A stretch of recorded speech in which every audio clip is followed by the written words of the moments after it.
موجودات میں سے اللہ رب العالمین کو سب سے پسندیدہ ترین کون ہے جی؟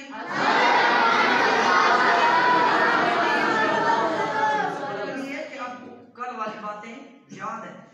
تو آج ہمارا موضوع ہے، ہر بندہ یہ جانتا ہے رمضان المبارک کی آمد ہے، رمضان المبارک کی آمد کی دھومیں ہیں. ٹھیک ہے انشاءاللہ العزیز. پہلا روزہ جو ہے وہ بدھ کے دن یا پھر جمعرات والے دن پہلا روزہ ہوگا سن 2026. تو آج ہمارا جو موضوع ہے یہ ہے استقبال رمضان المبارک. کیا جی؟ اچھا جی، پارہ نمبر 2 سورہ بقرہ کی آیہ کریمہ نمبر 182. کیا جی؟ 182. پہلے تو یہ یاد ہے یہ جو ماہ مقدس آ رہا ہے یہ بڑی برکتوں والا، بڑی عظمتوں والا، بڑی ہی رفتوں والا، بڑی ہی شانوں والا مہینہ، ایسا مہینہ کہ جس کی عظمتیں ہمیں کلام خدا سے بھی ملتی ہیں، کلام محمد مصطفیٰ سے بھی ملتی ہیں. ایسا والا مہینہ کہ جب آتا ہے اس کی آمد سے ہی آسمان کے دروازے کھول دیے جاتے ہیں. اس کی آمد سے ہی رب ذوالجلال کی رحمتوں کے دروازے کھل جاتے ہیں. اس کی آمد سے ہی جنت کے دروازے کھل جاتے ہیں. اس کی آمد سے ہی جہنم کے دروازے بند ہو جاتے ہیں. اس کی آمد سے ہی اصول سے شیاطین کو کیا کر دیا جاتا ہے؟ جکڑ دیا جاتا ہے. وہ عظمتوں والا مہینہ کہ جس میں مومنین کا رزق بڑھا دیا جاتا ہے. وہ عظمتوں والا مہینہ کی جس کا پہلا حصہ رحمت ہے، درمیان والا مغفرت ہے، آخر والا حصہ کیا ہے جی؟ وَعِتْقٌ مِّنَ النَّارِ، جہنم سے آزادی ہے. وہ عظمتوں والا مہینہ کہ جس مہینے کے آغاز سے اختتام تک اللہ رب العالمین کی رحمتیں چھما چھم برستی رہتی ہیں. وہ عظمتوں والا مہینہ کہ جس کے آخری عشرے میں اعتکاف کرنا کیا ہے جی؟ سنت موقدہ.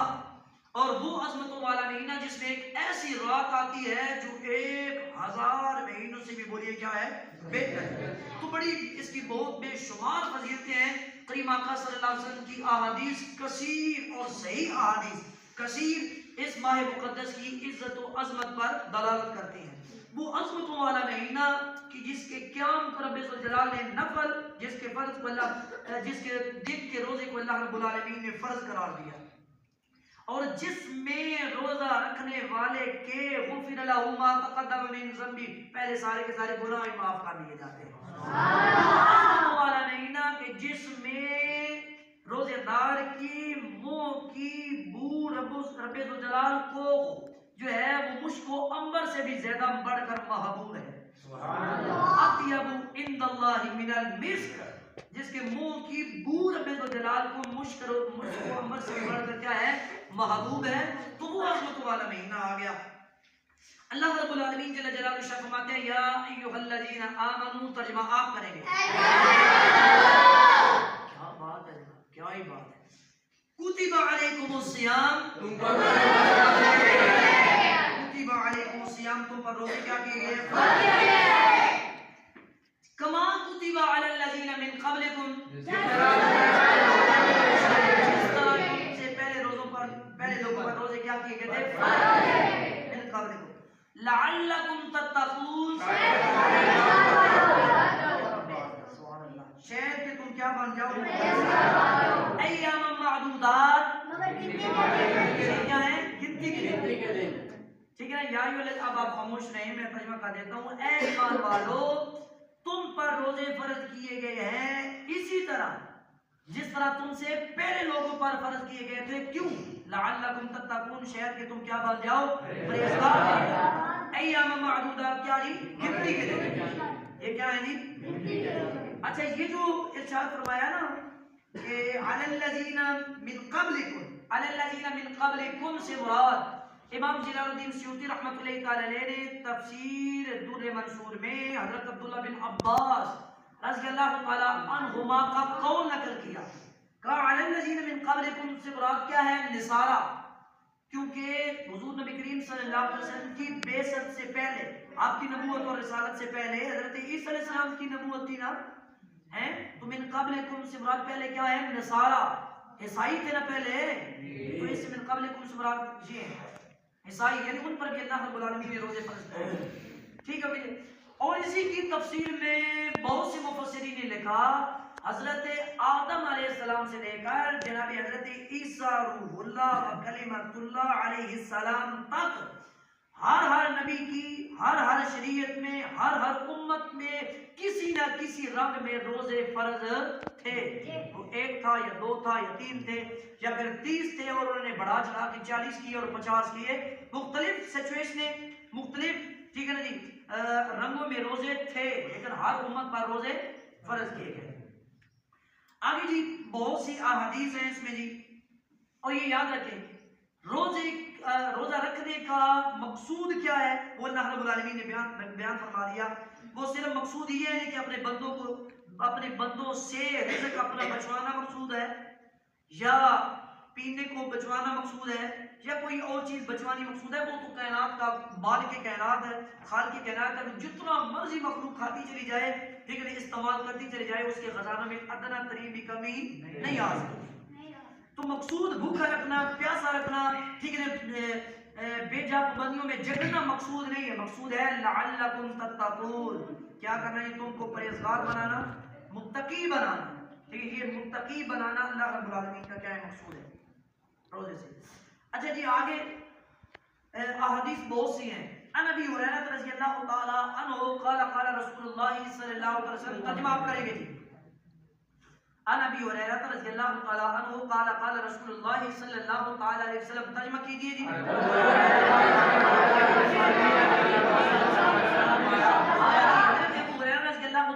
فرماتے ہیں کریم آقا تاجدار انبیاء جناب محمد مصطفیٰ صلی اللہ علیہ وسلم کا ارشاد پاک ہے اور یہ بخاری اور مسلم کی متفق علیہ حدیث پاک ہے.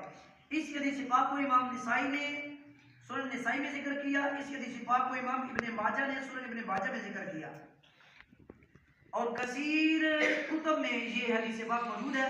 میرے کملی والے آقا صلی اللہ علیہ وسلم ارشاد فرماتے ہیں من صام رمضان غفر له ما تقدم من ذنبه. کیا ترجمہ کرو گے جی؟ من صام رمضان جس نے رمضان کا روزہ ایمان و احتسابا ایمان کے ساتھ ثواب کی نیت سے غفر له ما تقدم من ذنبه اس کے سابقہ سارے گناہ کیا کر دیے جائیں گے. ٹھیک ہوگا جی.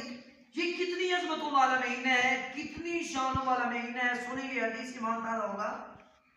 راوی حدیث حضرت ہریرہ ہی ہے اور یہ بھی متفق علیہ حدیث پاک ہے. کوئی بتا سکتا ہے متفق علیہ حدیث پاک کون سی ہوتی ہے؟ ماشاءاللہ حفظ والوں کو بھی پتہ ہے. بخاری میں بھی جو آئے اور جو مسلم میں بھی آئے اسے کیا کہتے ہیں بیٹا بڑا؟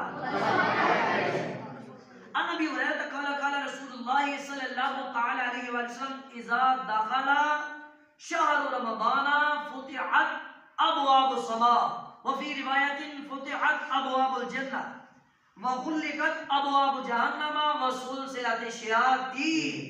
حضرت ابو ہریرہ فرماتے ہیں کریم آقا صلی اللہ تعالی علیہ وسلم کا ارشاد پاک ہے کہ جب رمضان شریف کا مہینہ داخل ہوتا ہے فتحت ابواب السماء آسمان کے دروازے وفي روایت فتحت ابواب الجنہ وفي روایت فتحت ابواب الرحمہ. ایک روایت کے مطابق آسمان کے دروازے کھول دیے جاتے ہیں ایک روایت کے مطابق جنت کے دروازے کھول دیے جاتے ہیں ایک روایت کے مطابق رب کی رحمت کے دروازے کھول دیے جاتے ہیں. اچھا جی وغلقت ابواب جہنم اور جہنم کے دروازے بند کر دیے جاتے ہیں. وسلسلۃ الشیاطین اور شیاطین کو بوریے کیا کر دیا جاتا ہے جکڑ دیا جاتا ہے. شیاطین کو بوریے کیا کر دیا جاتا ہے جکڑ دیا جاتا ہے. اچھا یہاں بڑی خوبصورت بات ہے یہ جو ہے نا وفی روایت اس کا مطلب ہوتا ہے دوسری روایت میں ایک اور روایت میں. ٹھیک ہے نہیں مراد یہ سب کو یکجا کیا جائے. یہ جو ہے نا آسمان کے دروازے جنت کے دروازے رب کی رحمت کے دروازے تو کتنا بدبخت اور بد نصیب ہے وہ بندہ کہ رمضان مبارک کا وہ عظمتوں والا مہینہ آسمان کے دروازے کھلے ہوں رب کی رحمتوں کے دروازے کھلے ہوں جنتوں کے دروازے کھلے ہوں. جنتوں کے دروازے کھل جانے کا مطلب یہ ہے ہمارا کوئی محبوب مہمان آتا ہے نا پیارا تو ہم پہلے سے دروازے کھول کے رستے میں کھڑے ہو جاتے ہیں اس کا استقبال کرتے ہیں. مطلب یہ کہ ہم آپ کو ویلکم کرنے کے لیے کھڑے ہو، آپ تشریف لائیں ادھر سے۔ جنتوں کے دروازے کھلنے کا مطلب یہ جنتیں یہ چاہتی ہیں اے میرے رب کے بندو اور اے میرے رب کے محبوب کے امتیوں، آ جاؤ مجھ جنت میں، آ جاؤ مجھے جنت میں۔ دروازوں کا کھلا ہوا ہونا یہ کہتا ہے آ جاؤ مجھے جنت کے دروازے کھلے ہوئے ہو، آسمان کے دروازے کھلے ہوئے ہو، رحمتوں کے دروازے کھلے ہوئے ہو، تو رحمتوں کے دروازے بھی بلا رہے ہیں، آسمان کے دروازے بھی بلا رہے ہیں، جنت کے دروازے بھی ہمیں کیا کریں بلا رہے ہیں، اور جہنم کے دروازے بند ہیں۔ مطلب کیا؟ جہنم کی طرف نہ آنا، جہنم کی طرف نہ آنا۔ وسلسلۃ الشیاطین، ہر جرم کر کے صغیرہ اور کبیرہ ڈال دیتے تھے نا شیطان پر۔ حیرت آتی ہے مجھے حضرت انسان پر، حیرت آتی ہے مجھے حضرت انسان پر، فعل بد خود کرے اور لعنت کرے شیطان پر، جس پر تو ہر فعل بد کر کے لعنت کر ڈال دیتا تھا۔ وسلسلۃ الشیاطین، شیاطین کو تو جکڑ دیا جائے گا۔ اب تیری نمازیں مکمل کیوں نہیں؟ اب تیری تلاوت قرآن کیوں نہیں؟ اب تیری زبان گالی گلوچ سے، ٹھیک ہے نا جی، کسی کو برا بھلا کہنے سے، طعن و تشنیع سے، غیبت سے، ٹھیک ہے نا، گالی گلوچ سے، اب تیری زبان پاک کیوں نہیں؟ وسلسلۃ الشیاطین، ٹھیک ہے نا جی۔ اب باقاعدہ طور پر تو توبہ استغفار کیوں نہیں کرتا؟ ٹھیک ہے جی، اللہ رب العالمین کی حضور آہ و بکا گریہ و زاری کیوں نہیں کرتا؟ شیاطین تو کیا ہو چکے ہیں قید، شیطان قید ہو جائے پھر بھی انسان جھگڑالو ہی رہے، پھر بھی اس کے رویے میں کوئی تبدیلی نہ آئے، پھر بھی زبان میں نرمی نہ آئے، پھر بھی نگاہ کو پاکیزگی نہ ملے، پھر بھی سماعت کو پاکیزگی نہ ملے، پھر بھی ہاتھوں سے خیر کا کام نہ ہو سکے، پھر بھی پاؤں مسجد کی طرف سے مدرسے کی طرف چل کے نہ جائیں، نیکی کی طرف چل کے نہ جائیں۔ وسلسلۃ الشیاطین، شیاطین تو ہے جکڑ دیے گئے، شیاطین جکڑ دیے جانے کے باوجود بھی انسان گناہ کی طرف جائے تو یہ شیطان کا قصور ہے پھر؟ یہ انسان کے نفس امارہ ہے۔ بولو کیا ہے؟ وما ابرئ نفسی ان النفس لامارۃ بالسوء، پھر یہ نفس امارہ ہے۔ کالو بلا سی کندی سنیا، کوئی ہم نے ڈورے ناصر، نفس پلید پلید چکیتا، کوئی ازل و پلید پہ ناصر۔ سیدنا پیر میر علی شاہ صاحب رحمۃ اللہ تعالی فرماتے ہیں تو شیاطین تو جکڑ دیے جائیں گے، پھر بھی ہم گناہوں کی طرف جاتے ہیں تو یہ ہمارے من کا چور ہے۔ بولیے کیا ہے؟ ہمارے من کا چور۔ جس طرح اس چور کو مراد شیطان کو پہچاننا ضروری ہے ایمان کی حفاظت کے لیے، اسی طرح من میں بیٹھے ہوئے نفس جو نفس ہمارا ہے، اس چور کو بھی پہچاننا کیا ہے؟ ضروری ہے۔ اگر نیکی کی طرف نہ جانے دے باوجود اس کے کہ دروازے کھلے ہوئے ہیں رحمتوں کے، آسمانوں کے، جنت کے، نہ جانے دے نا اس طرف، تو پھر اس چور کو پہچان کے، ٹھیک ہے نا جی، اس کو تمیز کے دائرے میں لانے کی کیا ہے؟ ضرورت ہے۔ آئیے سمجھ آپ کو؟ اچھا جی، بہت سی احادیث ہیں، میں بس اسی پہ اختتام کر رہا ہوں، پھر انشاءاللہ کل بات ہوگی، کل پرسوں موقع ملا 2-3 دن بات کریں گے۔ یہ جو ہے نا وسلسلۃ الشیاطین بھی کہا گیا۔ اب پہلے میں نے عرض کیا کہ روزے کا مقصود ہے، روزے کا مقصود کیا ہے؟ تقوی و طہارت۔ بولیے کیا ہے جی؟ راوی حدیث حضرت ابو ہریرہ رضی اللہ تعالی عنہ، یہ تیسری حدیث بھی متفق علیہ حدیث پاک ہے اور یہ حدیث قدسی ہے۔ اللہ رب العالمین جل جلالہ ارشاد فرماتے ہیں کل عمل ابن آدم له الا الصیام فإنه لی وانا اجزی بہ۔ رب الجلال فرماتے ہیں ابن آدم کا ہر عمل ابن آدم کے لیے ہی ہے۔ اور اس حدیث پاک کو ایک اور حدیث پاک سے جب ضم کروں تو یہ ہے، نبی صلی اللہ علیہ وسلم فرماتے ہیں ابن آدم کا ہر عمل ابن آدم کے لیے ہے، اور نیکی میں بڑھا کے دیتا ہوں، 1 کے بدلے میں 10، اور 10 سے پھر بڑھا چلا کے 700 تک دیتا ہوں۔ مراد یہ تم نماز پڑھو گے، تم تلاوت قرآن کرو گے، توبہ استغفار کرو گے، ذکر اذکار کرو گے، 1 کے بدلے 10 دوں گا، 10 سے 700 تک دوں گا، لیکن یہ معاملہ تمہارے حوالے ہے۔ الا الصیام، سوائے روزے کے، فَإِنَّهُ لِي وَأَنَا أَجْزِي بِهِ، اس کی جزا میں خود دوں گا، وہ میرے لیے ہے اور اس کی جزا شاید آپ بات سمجھیے، توجہ دیجیے۔ ہر نیک عمل کا اجر کیا ہے؟ مختص۔ روزے کا عمل مختص نہیں ہے، روزے کا عمل مختص نہیں ہے۔ سورۃ باطن کو سمجھ آئے گی، ان کو مزہ بھی آئے گا۔ ہر عمل کا مقتضا، نیکی، نماز پڑھنے والے، حج کرنے والے، زکات دینے والے، ٹھیک ہے جی، جو بھی نیکی کرنے والے صلے کے طور پر جنت مل جائے گی۔ جنت مل جائے گی، حوریں مل جائیں گی، غلمان مل جائیں گے، چشم مل جائیں گے، بغاوت مل جائیں گے، نہریں مل جائیں گی، جو ملنا تھا مل جائے گے۔ روزہ رکھنے والے کے لیے کیا ہے؟ جنت بھی ملے گی، چشمے بھی ملیں گے، بغاوت بھی ملے گی، نہریں بھی ملے گی، سب چیز ملے گی۔ روزہ رکھنے والے کے لیے خاص جزا کیا ہے؟ سنو لفظ، روزہ رکھنے والے کے لیے جنتیں تو ہیں ہی ہیں، نہریں تو ہیں ہی ہیں، بغاوت تو ہیں ہی ہیں، چشمے تو ہیں ہی ہیں، سب کچھ ہے۔ روزہ رکھنے والے کی سب سے بڑی جزا بدلہ سیا یہ ہے، خدا خود اپنا آپ روزے دار کو دے دے گا۔ سبحان اللہ۔ کوئی سمجھ میں نہیں آتا؟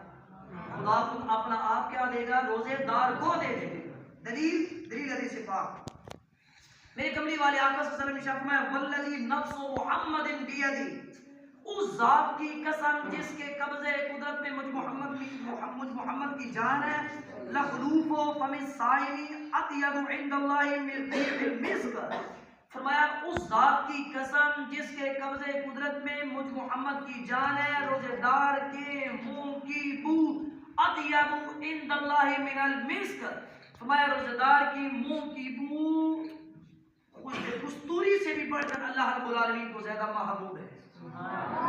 اگلی جی، للصائم فرحتان، روزے دار کے لیے دو فرحتیں، دو خوشیاں ہیں، یفرحہما، ٹھیک ہے جی، وہ دونوں سے خوش ہوگا، اذا فطر فرحا، جب وہ افطار کرے گا، ٹھیک ہے، انواع و اقسام کے کھانے اس کی آنکھوں کے سامنے، انواع و اقسام کے مشروب اس کی آنکھوں کے سامنے ہوں گے تو اسے ایک فرق ملے گی، یہ ایک خوشی ہے۔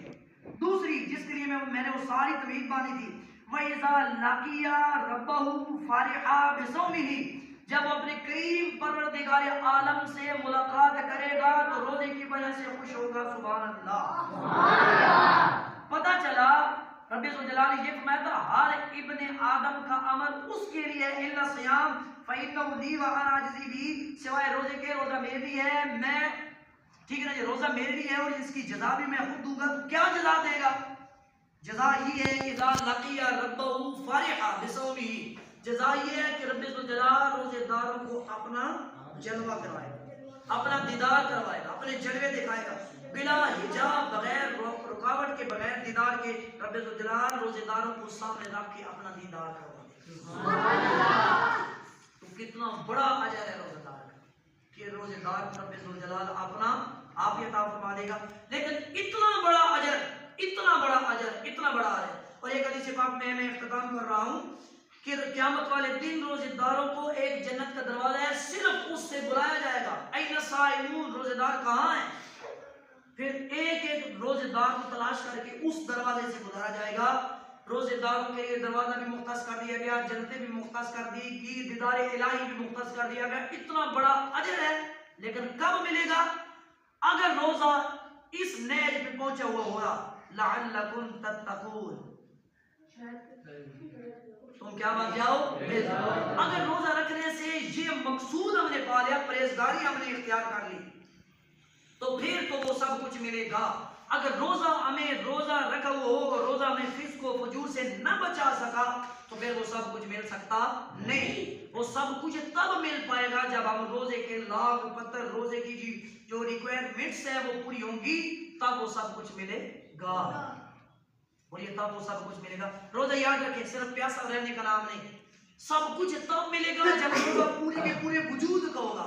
آنکھوں کا روزہ غلاظتیں دیکھیں گے نہیں، کانوں کا روزہ غلاظتیں گالیاں سنیں گے نہیں، زبان کا روزہ غیبت کریں گے نہیں، چوری کریں گے نہیں، سب و شتم کریں گے نہیں، برا بھلا کہیں گے نہیں، ہاتھوں کا روزہ کسی کو تکلیف نہیں دیں گے، پاؤں کا روزہ غلاظت کی طرف چل کے نہیں جائے گا، سوچ تفکر فکر کا روزہ بری چیزوں کی طرف سوچیں گے نہیں۔